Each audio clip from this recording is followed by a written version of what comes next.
Non, ce n'est pas putaclic, j'ai dit une grosse bêtise dans ma vidéo de Dune et j'ai envie d'en parler. Salut à tous, ici Reg. Aujourd'hui j'ai envie de reparler de Dune 2. Pourquoi? Parce que de une, dans ma critique j'ai dit une bêtise que j'ai envie de rectifier. On parlera de ça à la fin parce que c'est une bêtise assez spéciale, mine de rien. Et j'ai envie d'en profiter pour de une reparler de Dune 2 parce que j'ai envie de rajouter quelque chose sans répéter ce que j'ai dit dans ma critique. Mais j'ai surtout envie de réagir à vos commentaires et surtout les commentaires négatifs. Je vais pas réagir aux commentaires positifs vu que je suis d'accord avec le film et que je l'ai beaucoup aimé. J'ai surtout envie de réagir aux choses négatives. J'ai lu plein d'avis sur les réseaux, j'ai vu plein de vidéos de mes collègues, j'ai lu des articles, j'ai fait un peu le tour de ce qui se fait, j'ai lu vos commentaires sur ma vidéo évidemment, et j'ai envie de répondre à tout ça. Pour le coup, il n'y aura que des spoilers dans cette vidéo. Si vous voulez mon avis sans spoiler, il y a ma critique évidemment. Donc pour ceux qui n'ont toujours pas vu le film, quittez cette vidéo si vous voulez pas vous faire spoiler. Et revenez évidemment après. Mais c'est vrai que globalement, le film est apprécié. C'est un des films les mieux notés sur IMDb, sur Letterboxd, sur toutes les plateformes de notation que vous voulez. Le film est extrêmement apprécié. Il est parti aussi en termes de box-office pour plutôt bien marcher. Mais comme tout film, il y a des choses négatives à dire et j'ai envie d'en parler. Mais avant, j'aimerais remercier le partenaire officiel de cette vidéo, Saburgos VPN et ses 38 millions d'utilisateurs et presque 5 sur 5 sur Trustpilot. Vous les connaissez aujourd'hui, ils permettent tout simplement de faire vivre la chaîne. Sans eux, je ne pourrais plus faire de vidéos aujourd'hui, c'est comme ça, mais surtout, ils proposent un service qui est vraiment intéressant. Vous le savez, on a les pires plateformes de streaming au monde, notre contenu est vraiment limité. Essayez Netflix, Disney+,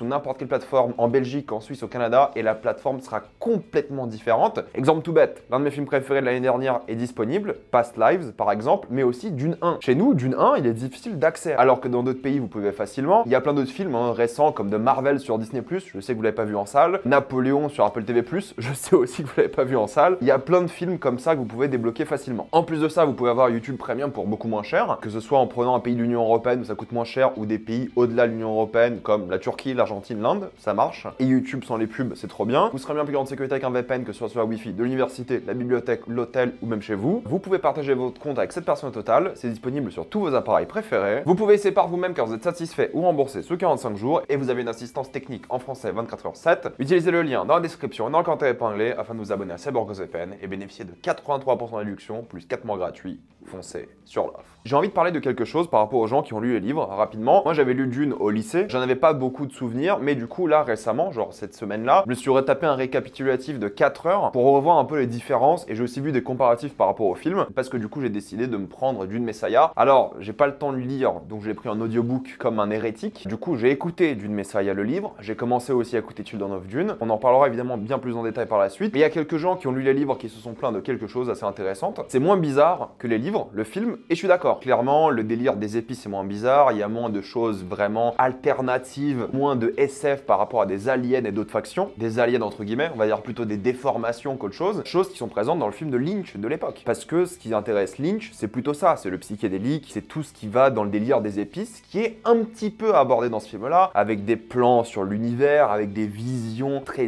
imagées, avec des plans sur des fœtus. Il y a un côté spirituel, psychédélique, un peu cosmique au truc, mais le délire des épices, c'est pas ce qui intéresse vraiment Denis Villeneuve. Dans les livres, les épices, il y a le côté psychédélique. Là, je suis en train d'écouter le 3e livre et ça va beaucoup plus loin que ça, quoi. Donc, ça sera un peu particulier de voir comment la franchise va évoluer parce que les épices sont beaucoup plus importantes dans les livres et c'est un facteur majeur, quoi. Imaginez-vous que c'est du pétrole, mais en même temps des psychédéliques qui peuvent changer votre morphologie, quoi. Donc, oui, le film est plus politique et moins bizarre, même si les livres sont très politiques, mais ça, on en reparle tout à la fin. Mais quand même, tu vois que dans ce film-là, le deuxième, il flirte un peu plus avec la spiritualité, le cosmos et ces choses-là qui sont intéressantes, mais c'est vrai qu'il va jamais au bout du truc. Et c'est pas grave, c'est juste une sorte d'adaptation un peu différente et c'est ok. Alors, concernant la musique, il y a des gens qui se sont plaints de Hans Zimmer, je ne comprends pas. Pour le coup, Hans Zimmer, je l'ai récemment trouvé un petit peu moins inspiré. Genre les derniers films qu'il a fait, il est bon, mais moins inspiré d'habitude, je trouve. Et c'est pas une critique, ça arrive à tous les grands compositeurs. Il va pas pouvoir nous marquer à toutes les BO de tous les films et pas tous les films vont utiliser ses compositions de la même manière. Parfois, vous écoutez un film, la BO est géniale indépendamment du film et parfois le film souligne la BO. Dune souligne la BO, je trouve, d'Hans Zimmer et je trouve la musique géniale. Si vous écoutez ensuite sur Spotify ou n'importe où, la musique est folle. Vraiment, je trouve que c'est l'une de ses plus belles compositions depuis un moment. Oui, il reprend des thèmes de Dune 1, mais il en ajoute des nouveaux. Il arrive à avoir de l'intensité, de l'épique, et le film joue sur ça, quoi. Il y a un leitmotiv qui est super bien, je trouve, dans le film. C'est génial comme compo, quoi. C'est rare que je sois impressionné par la musique dans un film, surtout les films de grand spectacle, mais là, franchement, j'ai été vraiment impressionné, et je trouve qu'il a fait un vrai travail, et la manière dont c'est utilisé, c'est génial. Cependant, une critique que je peux accepter, c'est qu'en effet, il y a un côté très Villeneuve au truc, évidemment,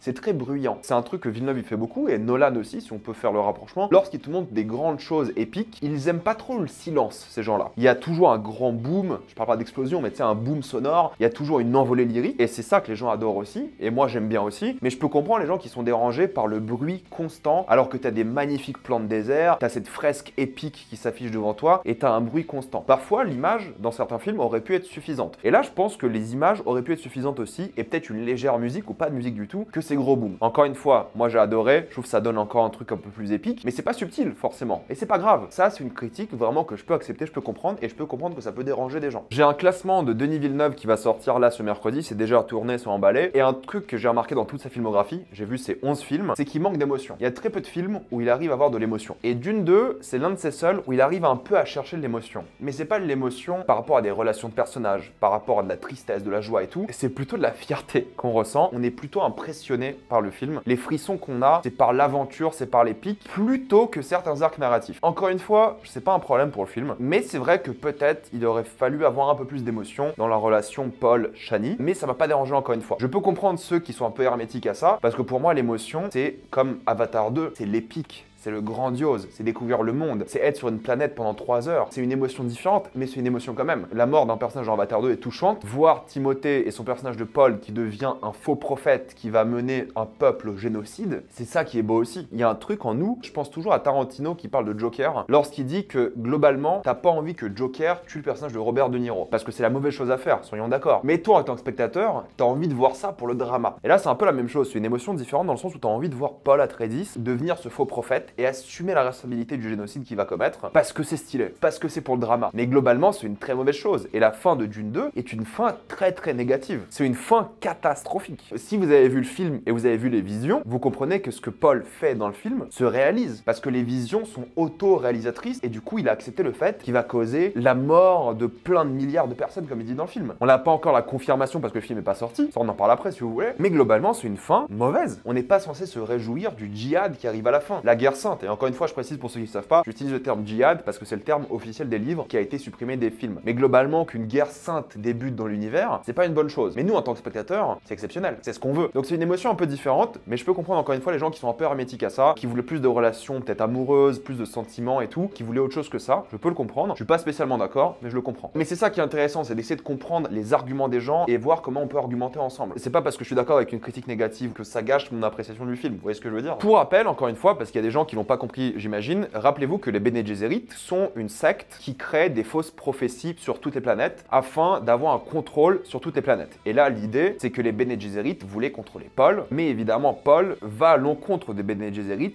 et cause un vrai souci. Sauf qu'il va pas à l'encontre de sa mère. Du coup, l'alliance entre lui et sa mère tient. Mais il y a quand même un moment de friction dans le film où pendant un long moment, Paul ne veut pas devenir ce que sa mère veut qu'il devienne. Mais lorsqu'il devient ce que sa mère veut, sa mère fait face aussi aux Bene Gesserit et c'est là qu'il y aura une alliance entre Paul et elle contre les Bene Gesserit. C'est comme ça qu'on le comprend. Mais il y a une vraie friction à un moment parce que Paul ne veut pas devenir ce prophète génocidaire. Ça, j'en avais déjà parlé dans ma précédente vidéo, je vais pas revenir sur ça, mais c'était un bon rappel à faire parce que j'ai l'impression que pas mal de gens l'avaient pas compris. Plein de gens ont critiqué le rythme, c'est la critique principale à l'œuvre. Encore une fois, c'est subjectif de s'ennuyer devant un film ou pas, mais là, franchement, en tant que grand spectacle et en tant que film de science-fiction grandiose, si celui-ci ne vous va pas, je sais pas quoi vous dire. C'est juste un genre qui vous plaît pas. Parce que j'ai pas d'autre réponse à ça. On est face à l'un des blockbusters les plus impressionnants, les plus grandioses de ces 10 dernières années, et sans exagération. Comme ça, de tête, on a Avatar 2, Top Gun Maverick, on a Mad Max Fury Road, mais c'était il y a déjà 10 piges, le Blade Runner si vous voulez. Il n'y a pas beaucoup de grands blockbusters. Là, ces films-là que j'ai cités, c'est le genre de films qui vont aux Oscars, quoi. C'est des grands films qui sont extrêmement bien faits. Il y a des blockbusters sympas chaque année, mais les grands blockbusters qui vont marquer des générations, je pense qu'il n'y en a pas beaucoup, et je pense honnêtement que Dune en fera partie. Surtout le deuxième, pour le coup. Donc franchement, les gens qui sont venus devant, je n'arrive pas à comprendre. En fait, je sais pas ce qu'il vous faut de plus que ça, parce que je sais pas comment ils auraient pu faire ça différemment. J'ai écouté plein de critiques. Il y en a qui aimaient pas les allers-retours narratifs entre Arrakis et les autres planètes et les autres mondes. Je vois pas le souci, ça m'a pas dérangé. J'ai trouvé ça vraiment immersif. La seule critique que moi-même j'ai faite dans ma vidéo précédente, c'est que le climax, le vrai climax du film, c'est lorsque Paul décide de devenir le faux prophète, et c'est là qu'est le grand climax émotionnel. Et tout ce qui se passe après, la fin, la scène d'action est extrêmement rushée. Extrêmement, c'est peut-être une exagération, mais c'est vrai que t'as ces grands vers de terre, t'as ce gros build-up, et ça y va, et en 5 minutes c'est plié. Je vous l'ai déjà dit, c'est rushé. Pour moi, le problème de ce climax-là, c'est qu'il est trop court. Pour moi, il fallait 15 minutes de plus. C'est rare quand même d'arriver, de dire « Ah, ton film de 2h45 est trop court ». court. Parce que t'as pas envie que le film s'arrête, quoi. T'as envie que le film continue éternellement presque. Et je pense que s'ils avaient un peu plus assumé le climax pour faire un peu plus d'action, je sais que c'est pas le but du film et c'est plus un film politique, mais vu le build-up qui a été fait durant tout le film, je trouve que c'est peut-être un peu trop intimiste et à la fois un mélange avec du grandiose et ça marche pas extrêmement bien. Encore une fois, ça m'a pas dérangé, j'adore ce film, mais je peux comprendre encore une fois la critique et je l'ai moi-même faite. Donc oui, la critique qu'on peut faire au film, pour moi, c'est que le film est trop court et que t'en veux plus. Et ça se voit avec le climax où t'as l'impression qu'ils veulent arrêter l'histoire le plus vite possible. Je vois plein de gens comparer Austin Butler, comme je vous l'ai dit, au personnage de Javier Bardem, à Heath Ledger.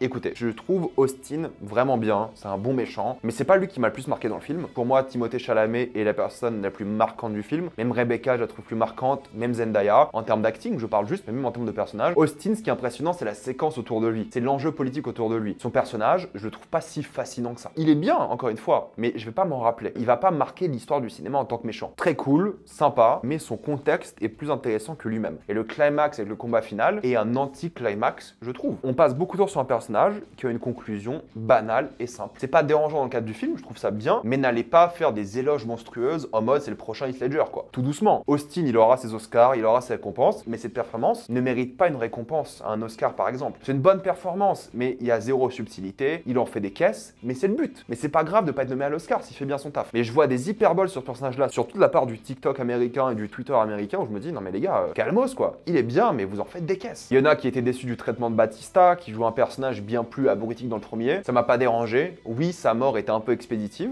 je suis d'accord, mais ça m'a pas dérangé non plus. Le jeu d'acteur, par contre, de Zendaya, j'ai vu des critiques négatives par rapport à elle. Elle est mortelle, Zendaya. Elle parle pas beaucoup, mais elle joue tellement bien avec son regard, ses émotions, son visage. Elle a du cœur, et c'est bien d'avoir un personnage qui est vraiment concentré sur quelque chose de réaliste, sur quelque chose de factuel, plutôt que le fanatisme religieux. Elle a les pieds sur terre pour le coup. Et c'est ça qui est intéressant, ça qui est attachant par rapport à elle, et c'est pour ça que c'est l'héroïne du film. Elle joue super bien, je l'ai trouvée excellente. Elle en fait pas beaucoup, c'est subtil, elle a pas beaucoup de scènes, c'est vrai, mais elle joue toujours très bien quoi. Oui, c'est peut-être un peu rushé la relation avec lui, mais c'est pas grave, c'est pas le but. Et le film est sur plusieurs mois. Et ça, c'est une critique qu'on peut faire aussi. Peut-être les ellipses à la fin, ça va vite. Il y a quelques voyages planétaires qui vont vite aussi, mais c'est du chipotage quoi. Par contre, son personnage pose problème pour la suite, j'en parle après. Il y en a qui trouvent Timothée Chalamet ridicule. Alors là, franchement, je peux pas accepter ça pour le coup. Déjà, je trouve que le gars, ça a toujours été un bon acteur, mais là, justement, avoir ce gars-là qui est un peu contre les standards hollywoodiens. Alors oui, c'est un peu le skinny white boy beau gosse, mais il est pas musclé. Il est tout maigre, et c'est ça qui le rend encore plus menaçant, je trouve, c'est qu'il arrive à avoir une prestance et un charisme en étant vraiment très maigre pour le coup. Et ça, on est peut-être plus habitué à Hollywood d'avoir ça. Alors qu'avant, c'était le cas. Les protagonistes de ces Odyssées-là étaient pas des Monsieur Univers, quoi, en termes de muscles et tout. Pour moi, il a fait un excellent travail, c'est une excellente performance de sa part, et la scène finale avec lui est glaçante. Il est excellent, quoi. Certains disent que les Harkonnen sont ridicules, je trouve pas. J'adore le mélange entre la machine, le fait qu'il y a zéro nature, le côté industriel, le fait que la vie humaine n'a pas de valeur pour eux. J'aime bien. Franchement, c'est un univers que t'as envie d'explorer, limite. Il y en a qui ont dit que les scènes de combat sont moins bien que dans le 1.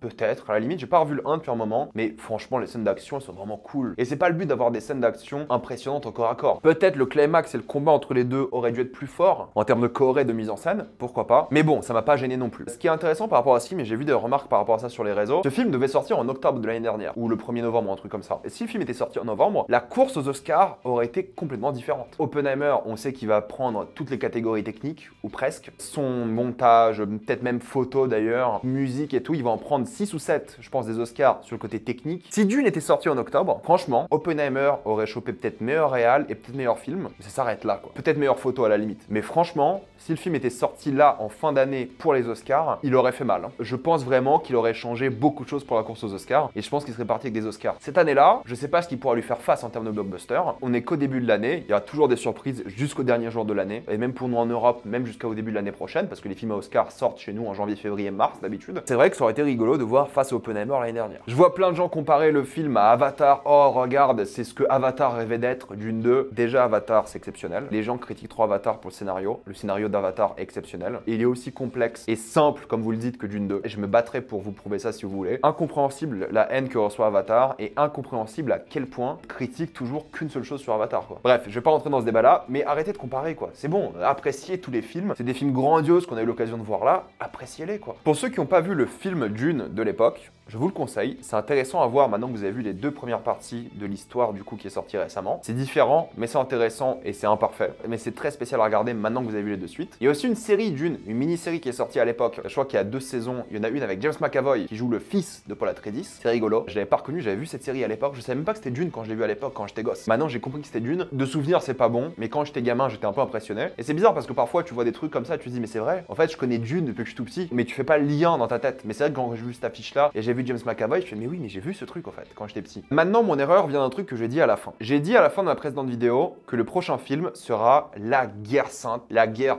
interplanétaire de ouf, le gros film d'action space opéra épique. Écoutez, vous pouvez rester sur cette analyse là que j'ai faite, ou alors vous pouvez m'écouter parce que maintenant j'ai lu la suite, ou alors vous pouvez quitter la vidéo et garder en tête que ça se passe comme ça, que ça sera le grand space opéra épique. Pour ceux qui sont curieux, je peux vous dire le début du prochain livre, mais juste le début. Je vais pas vous spoiler la suite. Pour ceux qui veulent rien savoir et qui veulent attendre 2027, 2028, on n'en sait rien, vous pouvez quitter la vidéo, mais c'est de là que vient ma bêtise. Mais honnêtement, vous pouvez savoir c'est quoi la suite parce que je pense que si vous savez pas, vous allez peut-être partir en tête avec des attentes un peu différentes pour le 3e film et ça va peut-être vous décevoir. Donc dernier avertissement, si vous ne voulez rien savoir sur le début de la suite, mais que le début, hein, partez de la vidéo maintenant. Pour ceux qui sont curieux, je peux vous dire, c'est pas un grand spoil, vous inquiétez pas, je pense que si vous lisez les 15 premières pages du prochain livre, vous allez comprendre. Donc je vous dis maintenant. Ma bêtise est qu'en effet, le prochain film Dune ne sera pas un grand film de guerre. Pour la simple et bonne raison que Dune Messiah se passe des années après la guerre sainte et Paul est déjà empereur. Donc en gros, le film lance une guerre sainte, mais le prochain film devrait commencer avec Paul qui a gagné la guerre. Je pense qu'il y aura quelques séquences tout de même pour montrer un peu la guerre parce que sinon d'un point de vue filmique c'est bizarre, mais le livre en parle très peu. Et d'ailleurs le livre n'est pas un film de guerre, mais c'est un film politique qui a potentiellement moins d'action que les 2 premiers films qu'on vient de voir. Tout le délire du livre tourne autour de l'héritage de Paul et de qui et comment seront faits ses enfants. C'est le gros délire du livre. Et ça parle que de ça, entre guillemets que de ça. Il y a encore d'autres trucs et tout. J'ai pas envie de vous spoiler, je vous conseille le livre, il est très sympa. Même en audiobook, c'est genre 6 heures d'écoute, ça va très très vite. Donc c'est pour ça que c'est assez surprenant par rapport à Chani, par rapport à d'autres personnages, je vais pas rentrer dans les détails, mais le livre est vraiment cool, j'ai vraiment aimé l'écouter, mais vous attendez pas au grand space opéra. Attendez-vous à, encore une fois, de la politique. Ça veut pas dire qu'il y aura pas d'action ou pas de séquences incroyables et mémorables, et j'imagine très bien certaines séquences du livre être spectaculaires, mais ça sera pas le film d'action auquel je m'attendais et auquel vous vous attendez peut-être. Bref, j'ai hâte de revoir le film, j'y vais là cette semaine au Kinépolis de Bruxelles. Oui, je vais dans un autre pays pour voir un film, parce que le Kinépolis de Bruxelles, c'est l'un des seuls écrans vrais IMAX d'Europe, tout simplement, il n'y en a pas beaucoup. Le seul en France, c'est à Montpellier. Je vous ferai une vidéo spéciale sur les séances IMAX, parce qu'il y a beaucoup de confusion sur ce qu'est le vrai IMAX, et même celui-ci de Bruxelles, on pourrait même pas considérer comme du vrai IMAX comparé aux States. Je prépare une vidéo sur ça, vous inquiétez pas, elle sortira au mois de mars, je pense. Mais voilà, je vais revoir le film, j'ai trop hâte de revoir l'expérience complètement différemment, ça va être mortel. Mettez-moi dans les commentaires si vous êtes d'accord ou pas avec cette vidéo, j'ai envie d'avoir votre avis. Je suis vraiment curieux, j'aime trop parler de ce film que j'adore, donc mettez-moi tout ça dans les commentaires. Comme d'habitude, pensez à vous abonner à la chaîne pour voir les prochaines vidéos, mettez un j'aime, ça aide beaucoup la chaîne. Suivez-moi sur tous mes réseaux pour plus de débats, critiques, actualités et concours. Et avant de quitter cette vidéo, pensez à utiliser le lien dans la description en encadré épinglé afin de débloquer toutes les plateformes de streaming en toute accessibilité et sécurité. Tout ça pour 2,03€ par mois plus 4 mois gratuits. Foncez sur l'offre. Et moi je vous dis à la prochaine fois. Salut à tous.